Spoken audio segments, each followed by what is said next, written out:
Et bonjour! Aujourd'hui, une nouvelle vidéo sur le thème des statistiques. Nous allons voir ensemble comment calculer une médiane. À la différence de la moyenne en fait me permet de me dire si je prends tous les points que j'ai eus sur ces dernières notes et que je les répartissais de manière égale sur toutes les notes, combien est-ce que j'aurais eu? La médiane, c'est un petit peu différent. En fait, ça va être du coup, quelle est la note qui fait que j'ai eu autant de notes au-dessus qu'en dessous. Donc en gros, ce serait la valeur centrale. Donc je me retrouve ici avec une série de notes que j'ai eues dans une matière. Et l'objectif c'est de savoir en fait quelle est la note qui fait que j'ai eu autant au-dessus qu'en dessous. Donc en fait, ma note centrale.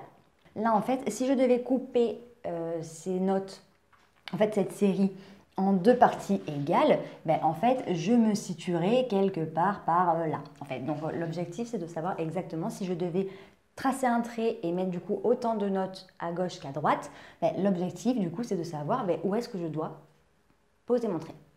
J'ai 10 notes, 1, 2, 3, 4, 5, 6, 7, 8, 9, 10. Donc, dans la logique, fait que si je dois la répartir en deux parties égales, il doit y en avoir 5 de chaque côté. Donc, 1, 2, 3, 4, 5. Du coup, je tracerai un trait ici. Et du coup, ben, j'arriverai à me dire, ben, j'ai autant de notes de ce côté que de celui-là. Mais ce trait-là, ce n'est pas une note. Il faut donc du coup définir combien est-ce que ça représente. En fait, j'ai eu combien de fois au-dessus ou en dessous de cette note-là. Donc, concrètement, c'est un peu comme si je faisais la moyenne de ces deux valeurs-là. Donc, en fait, c'est quand même assez étroitement lié avec la moyenne. Donc, n'hésitez pas, si vous avez besoin, à aller voir la vidéo sur le calcul des moyennes. Ça vous permettra peut-être de mieux comprendre un peu le fonctionnement. Donc, concrètement, là, je vais devoir faire la moyenne entre ces deux valeurs. Je vais devoir faire la moyenne entre ces deux valeurs pour pouvoir calculer, du coup, la valeur médiane, parce que, du coup, ce sera la valeur centrale entre ces deux-là. Donc, pour calculer, du coup, la moyenne, il va falloir que je fasse, du coup, 10 plus 12 divisé par 2, ce qui me fait un total de 10 plus 12, donc 22 divisé par 2, qui est égal à 11. Si je regarde bien, c'était un petit peu évident. En fait, 11, c'est la note qu'il y a entre 10 et 12. Donc en fait, 11, c'est la note qui fait que j'ai autant de fois eu plus de 11 que moins de 11. Donc chose que je dois me souvenir quand j'ai du coup une série statistique avec un nombre de notes. Par exemple, là, ce sont les notes, donc un nombre de notes qui est pair. En fait, du coup, il va falloir que je prenne la valeur centrale. Donc, concrètement, je prends le nombre de valeurs de ma série statistique, je le divise par 2 pour savoir du coup où est la moitié. Donc, en fait, on dit que la moitié se situe à partir de la cinquième. Donc, c'est comme si je traçais un trait après ma cinquième valeur. Sauf que la cinquième valeur, juste après, je trace un trait, ce n'est pas une note en elle-même. Donc après, il va falloir que je fasse la moyenne entre la cinquième et la sixième valeur pour trouver exactement quelle est la note correspondante, la note médiane. Donc je me retrouve maintenant dans une nouvelle série statistique. Donc la série statistique, en fait, cette fois-ci, elle a un nombre de valeurs qui est impair. Donc concrètement, par rapport à tout à l'heure, là tout à l'heure, en fait, j'ai divisé par 2 pour connaître la valeur centrale. Sauf que quand j'ai un nombre pair divisé par 2, ça me donne un entier. Alors que quand j'ai un nombre impair divisé par 2, ça me donne un nombre décimal. Donc c'est un petit peu plus compliqué.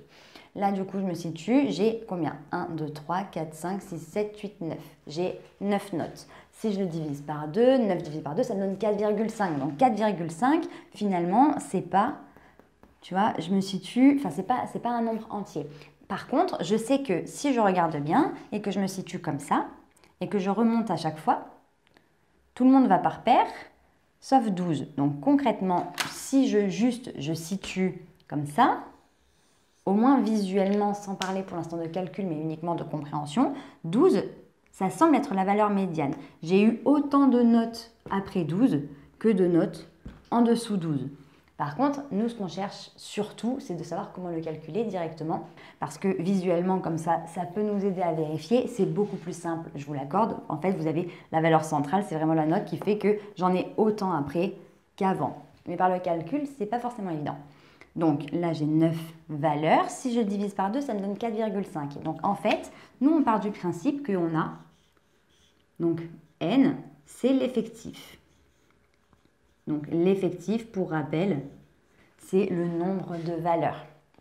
Donc là, notre n, il est égal à 9. Pour pouvoir calculer directement quand j'ai une série statistique avec un effectif qui est impair, il faut que je fasse n plus 1 divisé par 2 pour pouvoir tomber sur un nombre entier pour connaître la combientième valeur sera la correspondante. Donc là, concrètement, n, nous, c'est 9, puisque j'ai 9 notes au total, plus 1, divisé par 2. 9 plus 1, ça fait 10, divisé par 2, ça fait 5. Donc concrètement, là, ça me permet de dire, c'est la 5e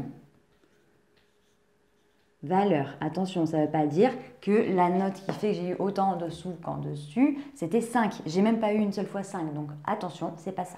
Par contre, la 5e valeur, 1, 2, 3, 4, 5, je me situe ici. La valeur médiane, c'est bien 12. J'ai eu autant de fois plus de 12 que moins que 12. Donc concrètement, ça c'est super important à retenir pour la simple et bonne raison en fait que quand vous avez une série statistique avec du coup un effectif qui est pair, vous devez du coup diviser la série statistique par 2. Donc là en fait, je me situe ici, je regarde la valeur d'avant et la valeur d'après, je fais la moyenne de ces deux valeurs et ça me donnera du coup ma valeur centrale, donc du coup ma médiane.